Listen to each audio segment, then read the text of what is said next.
সে আমাকে দেখে ডুকরে উঠল। তুমি এমন বিবর্ণ কেন? আমি তাকে দেখে চমকে উঠলাম।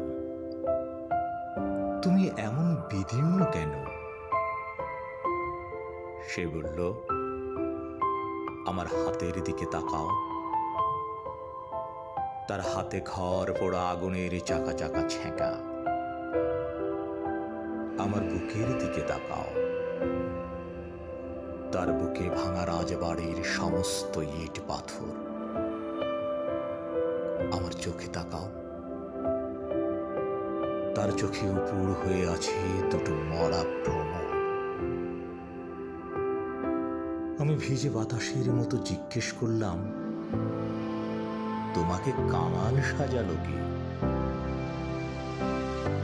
সে পাতা ছড়ার শব্দে জানালো, স্বপ্নের দরজা খুলে দিয়েছিলাম যাকে। তারপর আমি তাকে সাজাতে বসলুম আমার নিজের ভিজে পালকে।